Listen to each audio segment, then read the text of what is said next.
passat. Avui qui governa és el PSOE, per tant hi ha una responsabilitat socialista, no hi ha el control que caldria que hi fos a les fronteres, les imatges són colpidores de les Canàries, però l'autèntic control on no es fa i on entra molta gent continua sent els aeroports, Barajas, i continua sent el Pirineu, com un cruïer a partir del qual entra cada dia molta gent.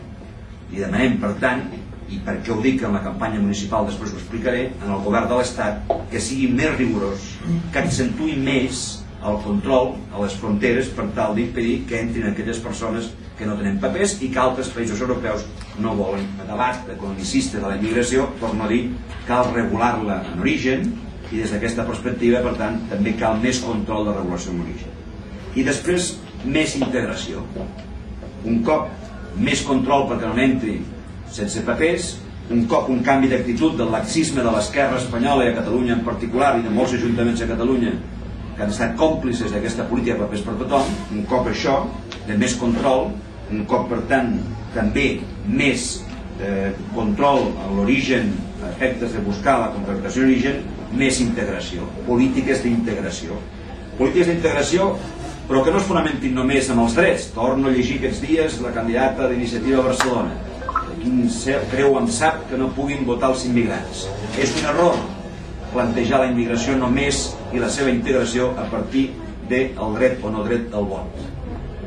Ja se'n pot parlar al final de tot, però primer hem de fer tot un esquema de com integrar aquestes persones, exigint també el compliment d'uns deures.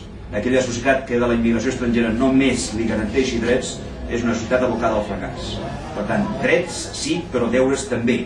I començar només per la garantia dels drets no té sentit i ens portaria a un fracàs. Per tant, hem de regular, òbviament també, la integració en drets i deures.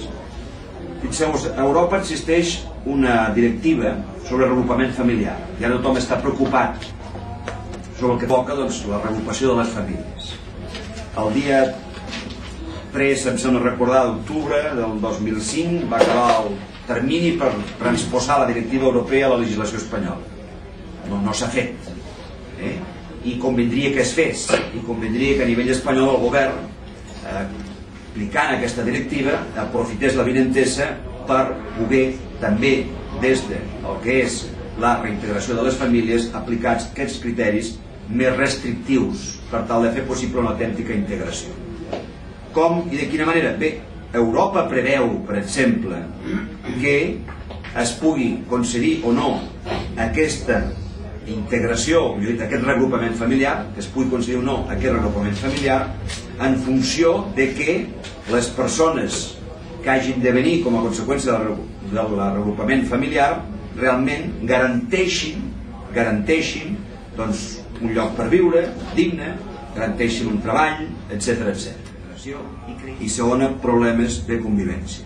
Per tant, quan apliquem, i ja caldria fer-ho, el que Europa disposa respecte al regrupament familiar, hauríem de tenir en compte la necessitat de vincular-la a una autèntica capacitat per ser integrats.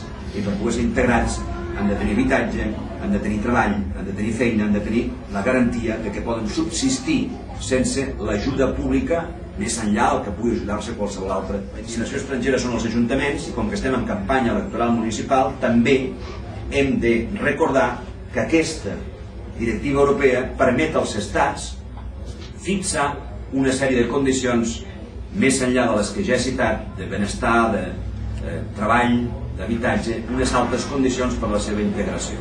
És a dir, allò que deia dels deures, del coneixement, de la realitat del país, de la llengua. Quan dic llengua, que no s'espantin aquells que des de fora de Catalunya diuen aquests només pensen en el català. No, parlo de castellà, parlo de català, parlo de llengua en general, que qualsevol país europeu és un element d'integració. Ha d'anar un gran pacte sobre la immigració, que abordi el problema real com és, que no l'amagui, que no faci només aquell clàssic llenguatge políticament correcte, però que privi també de que altres forces polítiques vulguin fer un ús de la immigració amb criteris molt allunyats del respecte de totes i cadascuna de les persones. Avui és un bon dia per parlar d'aquest tema, perquè reitero, avui visito poblacions on hi ha un accent especial respecte a la presència d'immigració estrangera, diuen els alcaldes depèn un lloc o l'altre, no és el mateix Salt que Vic, òbviament, doncs estan molt preocupats amb tota la raó i per tant això no pot continuar sent un tema tabú, això no pot continuar dient-se no en parlem, ignorem-ho, s'ha d'agafar el toro per les banyes, reitero, aquí no hi cap tothom i els que capien han d'estar plenament integrats i per saber que acaben hem d'anar a contractar amb origen i hem de fer allò que calgui també per tal d'evitar que vinguin persones que després no podem integrar.